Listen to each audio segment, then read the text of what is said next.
De nuevo con ustedes aquí en Control Pensini por Globovisión. Bueno, tenemos a otro economista que amablemente está llegando a un foro y nos visita aquí en el estudio, Ronald Balsa. Bueno, yo he participado en algunos foros que él ha dado también allá en Barquisimeto, algunos Fedecámara, otros por ahí, siempre lo sigo. Ronald Balsa es economista y profesor de LUCAP, @RonaldBalsaG para que lo sigan con Z. Ronald, estábamos hablando en la primera parte de la entrevista sobre todo este nuevo sistema cambiario que se introdujo. Queríamos saber si tú ves si hay algún cambio, cuáles son y cómo afecta a la población y a la economía nacional. Bueno, pasaron 2 semanas desde que el presidente hizo este anuncio. Todavía no tenemos el convenio cambiario, hay que esperar hasta mañana para verlo, ¿no? Yo pienso que no ha habido cambios significativos. No sabemos cuál es la regla por la cual van a cambiar ambos tipos de cambios que han sido establecidos. Lo único que notamos es que el gobierno insiste en mantener un sistema de cambio dual en términos del tipo de cambio oficial. Yo pienso que era una oportunidad para ir hacia la unificación, repensando cuál era la razón para tener 2 tipos de cambio. Si se dice que un tipo de cambio a 10 bolívares por dólar favorece a los importadores de alimentos y de medicinas a no subir los precios, habría sido preferible colocar el dólar a 200 y hacerles una transferencia de 190 bolívares, porque los costos no son solamente en dólares y porque con esos bolívares se pueden comprar dólares. Es decir, hay maneras de hacer los subsidios en bolívares, procurando una estabilidad cambiaria que debe comenzar por tener un único tipo de cambio oficial. Sin embargo, hacer eso tampoco hubiera sido suficiente, porque colocar el tipo de cambio en 200 es algo arbitrario desde mi punto de vista, porque nosotros no sabemos cuál es la oferta y demanda de dólares en nuestro país. El gobierno fija arbitrariamente el precio y hay un mercado paralelo en el cual ese precio se determina por una regla de cálculo. Es decir, que son 2 sistemas de cálculo distintos. Uno para el precio oficial, que es, como dices tú, señalado dedo, no es la división de las reservas entre la masa monetaria, ni obedece a ningún cálculo, ni siquiera tiene que ver la demanda. Pero el otro obedece a también el Dollar Today, como lo conoce la gente, porque es el que le hacen caso, no sé por qué, pero todo el mundo le hace caso. Porque si yo monto una página Pensini Yesterday, nadie me para, pero ellos le están haciendo caso. No sé cuál es la diferencia. Bien, en principio, cuando el gobierno establece el 200, no sabemos cuál es el criterio que está usando. Cuando Dollar Today ha establecido tipos de cambio, al principio era, entre el año 2010 y el 2013, era la liquidez entre las reservas. Y allí hay una idea implícita. Si el gobierno decidiera acabar con el Banco Central, tomar las reservas y repartirlas, es decir, eliminar todos los depósitos en bolívares y sustituirlos por depósitos en dólares, pues ese sería el precio de referencia. Pero como no está planteado hacer eso, dividir la liquidez entre las reservas no te dice gran cosa. Ciertamente, si las reservas se reducen y la liquidez aumenta, uno ve que el bolívar se debilita. Perdón, Ronald, pero ¿cuánto estaría ese cálculo ahorita? No sé si es el precio sombra de la divisa, no sé cómo estaría esa división. Eso es una fórmula, reservas internacionales entre masa monetaria o la liquidez. ¿Tienes idea?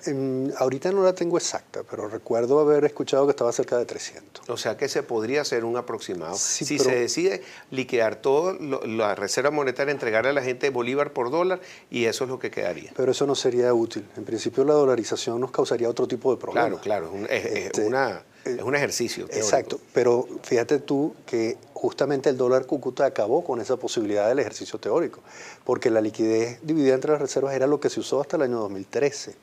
¿Por qué en ese momento comienza a usarse el dólar Cúcuta? Porque Dollar Today publicaba 2 cifras que eran muy similares y en algún momento el dólar Cúcuta se disparó.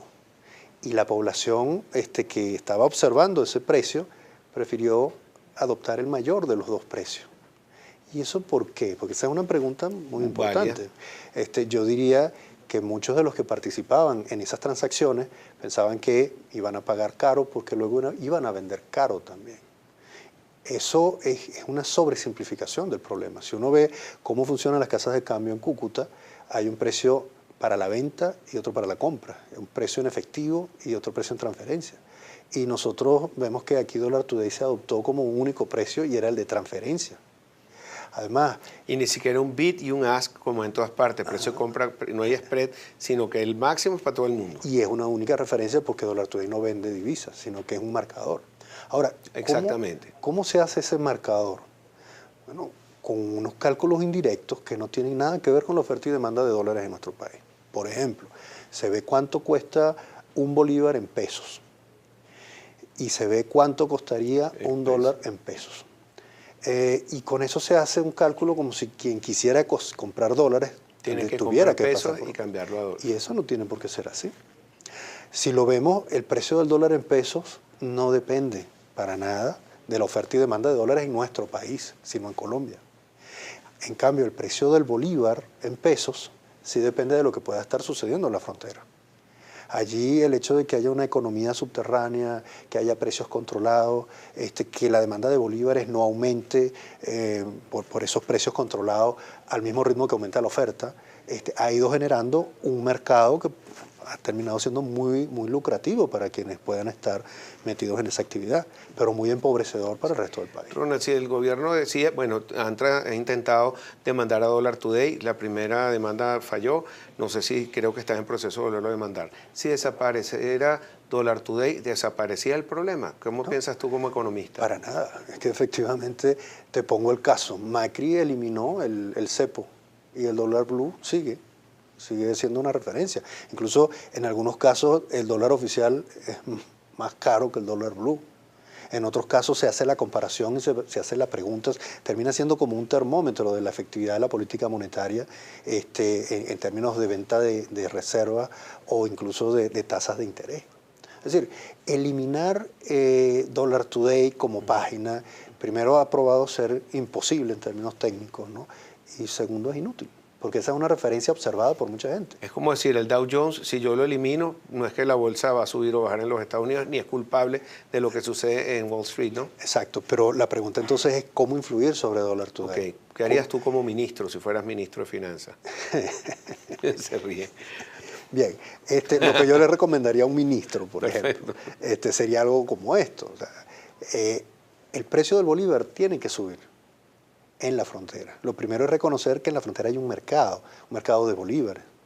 El aumento de los precios controlados debería tener una incidencia sobre eso. Pero el Banco Central también podría comprar bolívares en la frontera, encarecer el bolívar en la frontera y por esa vía del cálculo indirecto que todo el mundo observa, bajar el precio del paralelo. Eso no resuelve ningún problema en términos de disponibilidad de divisas ni de disciplina fiscal.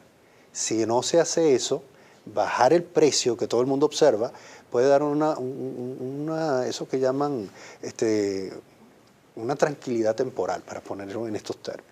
O sea, por eso es tan necesario que además de bajar el paralelo, se pueda inmediatamente tener un arreglo fiscal, una revisión del presupuesto, que haga notar que bueno, va a haber disciplina en el futuro y que eso sea creíble. Sí. Y eso no lo tenemos. Tengo que preguntarte porque el Banco Central de Venezuela es un ente muy importante para nosotros y para todos los venezolanos y de hecho economías como la que está viviendo Venezuela con hiperinflación, yo sé que es una discusión teórica si la tenemos o no, pero todos la sentimos en el bolsillo y es una altísima inflación. Y los países que han salido de eso es porque le han devuelto la autonomía al Banco Central.